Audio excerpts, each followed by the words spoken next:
Hello, నేను missus రావు. Vision 2047 ఇది సాకారం కావాలంటే ఖచ్చితంగా తెలుగుదేశం పార్టీ అధికారంలో ఉండాలి.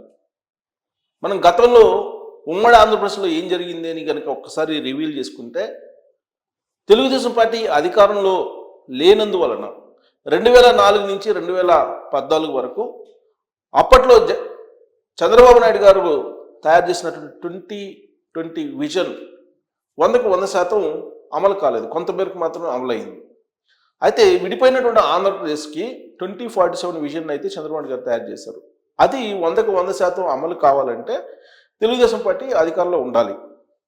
ఇక్కడ రాష్ట్ర అభివృద్ధికి తెలుగుదేశం పార్టీ అధికారానికి మధ్య బలమైనటువంటి సంబంధం ఉంది.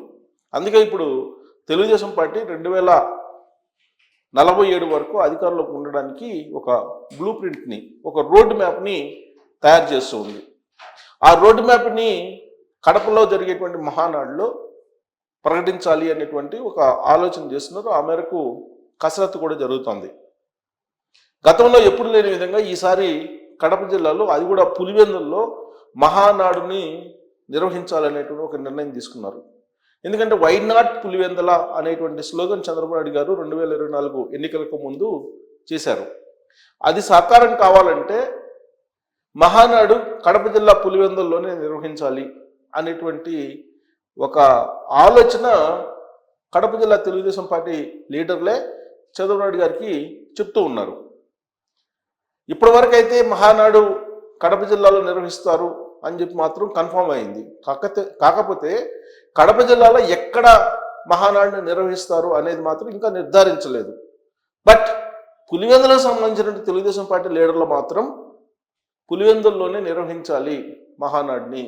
ఆ మహానాడు విజయవంతం కావడంతో పాటు రాబోయేటువంటి రోజుల్లో పులివెందులు కూడా తెలుగుదేశం పార్టీ ఖాతాలో పడాలి అనేటువంటి ఒక లక్ష్యంతో అక్కడ ఉన్నటువంటి తెలుగుదేశం పార్టీ లీడర్లు ఆలోచిస్తూ ఉన్నారు. ఆ మేరకు వాళ్ళు పనిచేస్తున్నారు. ఇప్పటికే అక్కడ ఎమ్మెల్సీ ఎన్నికల్లో గతంలో జగన్మోహన్ రెడ్డి గారు ముఖ్యమంత్రిగా ఉన్నప్పుడే కడపలో తెలుగుదేశం పార్టీ గెలవడం జరిగింది. 2024 ఎన్నికల్లో పులివెందులు తప్ప మిగతా ప్రాంతాల్లో తెలుగుదేశం పార్టీ హవా మనకు కనిపించింది. అందుకే పులివెందులు వైనాట్ పులివెందుల అనేటువంటి కాన్సెప్ట్ని తీసుకొని చంద్రబాబు నాయుడు గారు పులివెందుల్లో కూడా తెలుగుదేశం పార్టీ జెండాను ఎగరవేయాలి, పులివెందుల్లో తెలుగుదేశం పార్టీ ఎమ్మెల్యే రాబోయేటువంటి ఎన్నికల్లో గెలవాలి అనేటువంటి కాన్సెప్ట్ తోటి ఉన్నారు. అందుకే మహానాడుని అక్కడే నిర్వహించాలి అనేటువంటి ఆలోచన చేస్తూ ఉన్నారు. అయితే ఆ మహానాడులో కీలకమైనటువంటి ప్రకటనలు చేసేటువంటి అవకాశం ఉంది. ఎప్పుడు కూడా తెలుగుదేశం పార్టీ మహానాడులో విధానపరమైనటువంటి నిర్ణయాలను సంస్థాగతంగా మహానాడు వేదికగానే ప్రకటిస్తూ ఉంటారు.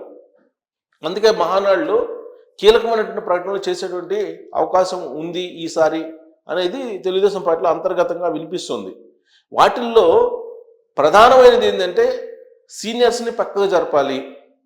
83 బ్యాచ్ని ఆల్మోస్ట్ పక్కగా జరిపేసి కొత్త జనరేషన్ని పార్టీలోకి తీసుకురావాలి, ఇంపార్టెంట్ ప్లేసుల్లో వాళ్ళని నియమించాలి అనేటువంటి ఒక ఆలోచన చేస్తున్నట్టు తెలుస్తుంది.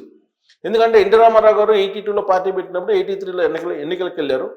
ఆ సందర్భంగా కొత్త జనరేషన్ని తీసుకొచ్చారు స్వర్గీయ ఎన్టీ రామారావు గారు అప్పట్లో. సో వాళ్ళే ఇప్పుడు కూడా తెలుగుదేశం పార్టీలో 50% అబౌట్ ట్రావెల్ అవుతూ ఉన్నారు, లేదా వాళ్ళ వారసులు మాత్రమే కనిపిస్తూ ఉన్నారు తెలుగుదేశం పార్టీలో. అలా కాకుండా కొత్త రక్తాన్ని ఎక్కించాలి తెలుగుదేశం పార్టీకి, కొత్త జనరేషన్తో పాటు కొత్త ముఖాలను కూడా పరిచయం చేయాలి అనేటువంటి ఒక ఆలోచన లోకేష్ గారు చేస్తున్నట్టు పార్టీలో అంతర్గతంగా వినిపిస్తుంది. అది మహానాడులో కనిపించబోతుంది రాబోయేటువంటి రోజుల్లో అనేది ఒక చర్చ జరుగుతోంది. ప్రస్తుతం తెలుగుదేశం పార్టీ జాతీయ ప్రధాన కార్యదర్శిగా లోకేష్ గారు ఉన్నారు. ఆ పదవిలో ఇంకా ఎక్కువ కాలం కొనసాగే అవకాశం లేదు, వేరే వాళ్ళకి ఈ పదవిని ఇవ్వాలి అనేటువంటి ఆలోచన ఉంది అనేటువంటి విషయాన్ని లోకేష్ గారే ఇటీవల కాలంలో జరిగినటువంటి ఒక సమావేశంలో ఉభయ గోదావరి జిల్లాల్లో ఆయన అభిప్రాయాన్ని వ్యక్తం చేశారు. అంటే ఆ పదవిలో ఆయన కొనసాగకుండా ఆ పదవిని వేరే వాళ్ళకి ఇవ్వాలి అనేటువంటి ఆలోచన చేస్తున్నారు.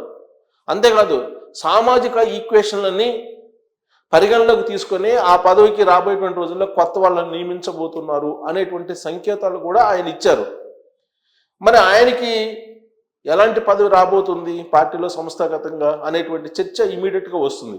జాతీయ ప్రధాన కార్యదర్శిగా ఉన్నటువంటి లోకేష్ గారు ఆ పదవి నుంచి తప్పుకుంటే ఇమీడియట్గా ఆయన ఏ పదవిని తీసుకునేటువంటి అవకాశం ఉంది, ఏ పదవి ఆయన్ని వరించేటువంటి అవకాశం ఉంది అనే దాని మీద విస్తృతంగా చర్చ జరుగుతుంది. రెండు ఒకటి తెలుగుదేశం పార్టీ జాతీయ అధ్యక్ష పదవి, 2 తెలుగుదేశం పార్టీ వర్కింగ్ ప్రెసిడెంట్. ఇవి 2 ఆప్షన్స్ ఉన్నాయి.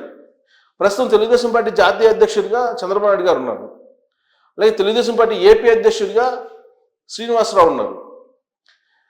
మరి తెలుగుదేశం పార్టీ జాతీయ అధ్యక్షుడిగా చంద్రబాబు నాయుడు గారు ఉన్నారు కాబట్టి మరి ఆ పదవిని లోకేష్ గారు తీసుకుంటారా అని అంటే చంద్రబాబు నాయుడు గారు ప్రస్తుతం ఉన్నారు కాబట్టి, ఆయన యాక్టివ్గా ఉన్నారు కాబట్టి ఆ పదవి బహుశా వరించకపోవచ్చు లోకేష్ గారికి. మరి ఎలాంటి పదవి అని అంటే వర్కింగ్ ప్రెసిడెంట్ పదవి. తెలుగుదేశం పార్టీ వర్కింగ్ ప్రెసిడెంట్ అనేది గతంలో ఎప్పుడూ లేదు, కానీ వర్కింగ్ ప్రెసిడెంట్ అనే ఒక పదవిని ఈసారి అనౌన్స్ చేసి మహానాడులో ఆ వర్కింగ్ ప్రెసిడెంట్ పదవిని లోకేష్ గారికి అప్పచెప్పాలి అన్నటువంటి ఆలోచన తెలుగుదేశం పార్టీ అధిష్టానం చేస్తున్నట్టు కూడా వినిపిస్తుంది. మనకి బీఆర్ఎస్ పార్టీ టీఆర్ఎస్ పార్టీ కనుక చూస్తే కనుక టీఆర్ఎస్ పార్టీ నుంచి బీఆర్ఎస్ పార్టీ అయింది, ప్రస్తుతం బీఆర్ఎస్ పార్టీ. సో బీఆర్ఎస్ పార్టీలో చాలా కాలంగా కూడా వర్కింగ్ ప్రెసిడెంట్గా కేటీఆర్ గారు ఉన్నారు, ప్రెసిడెంట్గా కేసీఆర్ ఉన్నారు, కేటీఆర్ ఏమో వర్కింగ్ ప్రెసిడెంట్గా ఉన్నారు. అయినప్పటికీ గత 5 సంవత్సరాల నుంచి సంస్థాగతంగా బీఆర్ఎస్ పార్టీ బలోపేతం కానీ లేదా బీఆర్ఎస్ పార్టీకి సంబంధించినటువంటి సమావేశాలను కానీ నిర్వహించడంలో కీలక రోల్ పోషిస్తుంది ఎవరంటే కేటీఆర్ గారు. సేమ్ అలాగే ఆంధ్రప్రదేశ్లో కూడా తెలుగుదేశం పార్టీ జాతీయ అధ్యక్షుడిగా చంద్రబాబు నాయుడు ఉంటే వర్కింగ్ ప్రెసిడెంట్గా లోకేష్ గారు ఉంటారు. అటు ఆంధ్రప్రదేశ్లో ఇటు తెలంగాణలో 2 చోట్ల కూడా పార్టీని బలోపేతం చేయడానికి ఉపయుక్తంగా ఉంటుంది అనేటువంటి అభిప్రాయంతో ఉన్నారు. ఇప్పుడు ఆంధ్రప్రదేశ్ ముఖ్యమంత్రిగా చంద్రబాబు నాయుడు గారు ఉన్నారు, అలాగే మంత్రిగా లోకేష్ గారు ఉన్నారు. తెలుగుదేశం పార్టీ తెలంగాణ విభాగానికి కూడా అధ్యక్షుని నియమించేటువంటి అవకాశం ఉంది త్వరలో రాబోయేటువంటి రోజుల్లో. అయితే పార్టీకి వర్కింగ్ ప్రెసిడెంట్ అంటే అటు తెలంగాణ ఇటు ఆంధ్రప్రదేశ్ రెండింటికి సంబంధించినటువంటి లీడర్గా లోకేష్ గారు ఉంటారు. అందుకే ఆయనకి వర్కింగ్ ప్రెసిడెంట్గా పదోన్నతి లభించేటువంటి అవకాశం ఉంది. ఆ తర్వాత 2047 దిశగా తెలుగుదేశం పార్టీని తీసుకెళ్ళడానికి ఆయన నాయకత్వంలో ప్లాన్ చేయాలనేటువంటి ఆలోచన చేస్తున్నారు. రాష్ట్ర అభివృద్ధి, తెలుగుదేశం పార్టీ బలోపేతం, ఈ 2 సమాంతరంగా నడవాలి అనేటువంటి ఆలోచనతోటి ఉన్నారు తెలుగుదేశం పార్టీ అధిష్టానం సంబంధించినటువంటి లీడర్లు. అందులో భాగంగా సీనియర్స్ని ఆల్మోస్ట్ పక్కన పెట్టాలి, వాళ్ళని కేవలం ఒక సలహాదారులుగానే మాత్రం ఉంచుకోవాలి సంస్థాగతంగా. అంతే తప్ప సంస్థాగతంగా వాళ్ళని కీలకమైనటువంటి పోస్టుల్లో కూడా ఉంచకుండా 30% యువత మినిమం ఉండాలి అన్ని పదవుల్లో. అటు విభాగాలు, అనుబంధ విభాగాల్లో కానీ పొలిట్ బ్యూరోలో కానీ 30% అబోవ్ ఉండాలి, 40% దాకా కూడా ఉండాలి అనేటువంటి కాన్సెప్ట్ని లోకేష్ గారు తీసుకురాబోతున్నారు. అంటే మహానాడు వేదికగా ఈసారి 30 to 40 మధ్యలో యూత్ అన్ని చోట్ల కనిపిస్తారు సంస్థాగతంగా. ఇప్పటివరకు సంస్థాగతంగా తీసుకుంటే కనుక పొలిట్ బ్యూరోలో కానీ లేదా అనుబంధ విభాగాల్లో కానీ సీనియర్సే కనిపిస్తున్నారు. 70+ వాళ్ళు కూడా ఉన్నారు. ఈ 70+ వాళ్ళని తప్పించేసి ఆ ప్లేసుల్లో యువతని తీసుకురావాలి అనేటువంటి ఆలోచన పార్టీలో అంతర్గతంగా జరుగుతుంది. మరి ఆ సాహసోపేత నిర్ణయం తీసుకోగలరా అంటే క్యాబినెట్ని కనుక చూస్తుంటే ఇప్పుడు ఖచ్చితంగా లోకేష్ గారు కీలకమైన నిర్ణయాలు తీసుకునేటువంటి అవకాశం ఉంది అని చెప్పి తెలుస్తుంది. అందుకే లోకేష్ గారి జట్టు, లోకేష్ గారి టీం మహానాడు వేదికగా సంస్థాగతంగా మనకి కనిపించబోతుంది. వర్కింగ్ ప్రెసిడెంట్గా లోకేష్ గారు ఉండే అవకాశం ఉందని చెప్పి తెలుస్తుంది. సో రాబోయేటువంటి రోజుల్లో సమూలంగా పార్టీని ప్రక్షాళన చేయడంతో పాటు యువరక్తాన్ని ఎక్కించడం ద్వారా 2047 దిశగా పార్టీ రోడ్ మ్యాప్ను తయారు చేసినటువంటి క్రమంలో అది సక్సెస్ అయ్యేటువంటి అవకాశం ఉందా, సీనియర్లను కాదని అనే దాని మీద అభిప్రాయం చేయొచ్చు. Thank you.